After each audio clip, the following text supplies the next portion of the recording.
The final stage of the Tour of Luxembourg had everything to play for. The GC very much in play until the final pedal strokes and at the start of the fifth and final day of the race. Beginning in Mersch and heading to Luxembourg capital city, there were just 10 seconds between first and fifth in the general classification and 3 seconds separating each and every place on the podium.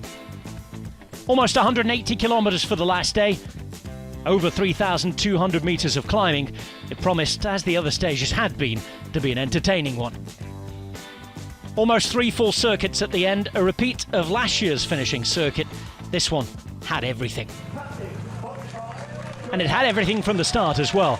Mathieu van der Poel in the race lead. 3 riders from an initial 7 team would remain in the breakaway. Ryan, Milesi and Staune-Mittert there. But in the early break, that had then been brought back, almost everybody in the top 10 had been represented, including the race leader Van der Poel. He and the rest were sitting back now and waiting for things to happen, as Lidl Trek mainly chased down those 3 in the front. Bernard and Zabia were racing fantastically well. And by the time we got to Luxembourg City and the final circuit itself, there was around half a minute of a distance. UAE decided to try and bring things back together and set up Mark Hirschi to take bonus seconds. He started the day at 8 seconds from the lead. And a lead of the race on the day was breaking up. Mars Pedersen was looking for a stage win and he tried to follow Hirschi. Mathieu van der Poel was looking good in the yellow jersey, but there were just 3 seconds of a lead for him over both Ayuso and Van Sevenot. Van Sevenot was following well. Ayuso was sitting back in the bunch. Hirschi was on the move. At the second time over the finish line, it was all about bonus seconds.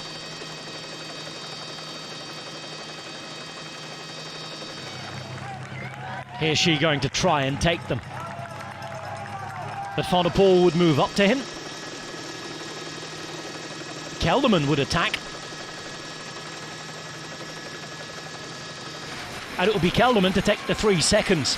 Van Sevenot beating Van der Poel in a sprint to the line. That was a collector's item for him, and it took him 2 bonus seconds, taking 1 second back in the hunt for the GC. Van der Poel taking 1 meant that he'd extend his lead on the likes of Antonio Tiberi here to 11 seconds, but Tiberi would sneak away on the penultimate stage climb. He would ride with Gaudu, Simmons and Giga, and the quartet would be increasing their lead as they went to the bottom of the final climb. It was almost 40 seconds when David Gaudu attacked. Gaudu was looking for a stage win.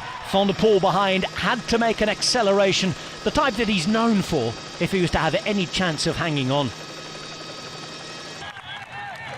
Would there be bonus seconds for Tiberi? He'd never won a stage race at the Italian from Bahrain victorious, but he had a golden opportunity here. Pedersen followed Van der Poel. Gaudu would win the stage, his 2nd victory of the season and first since April. No bonus seconds crucially to Tiberi, who finished 4th, but the count was on to when Van der Poel would cross the line. 11 seconds of daylight for Van der Poel, and as it ticked on beyond 14 and 15 on this point, the victory was going to Bahrain. Their first overall stage race win of the season, the first of Tiberi's career. Pedersen just about getting the better of Van der Poel in the sprint for the remaining places. Van der Poel finishing 2nd in the end in the general classification. And delight for Bahrain. Tiberi taking a huge step forward in his career. And David Gaudu winning ahead of Quinn Simmons and Jordan Giga. That was the top 10 on the day. Delight for Gaudu, who still has the World Championships and Lombardy to aim for. But winning will be a special feeling. He certainly looked happy about it. And it was a victory that took him onto the general classification podium as well. The points, they were won by Mathieu van der Poel. He'd been in charge of the blue jersey all week. And he'd receive it on the podium at the end of the 5 stages.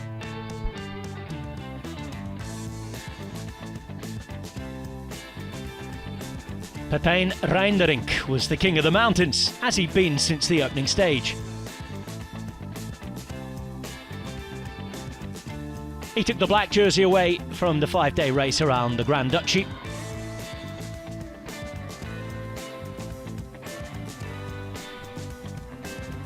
The best young rider being the best rider overall, Tiperi, still eligible for the white jersey and winning it,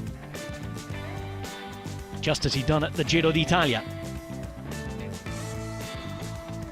But this time he was the overall winner as well.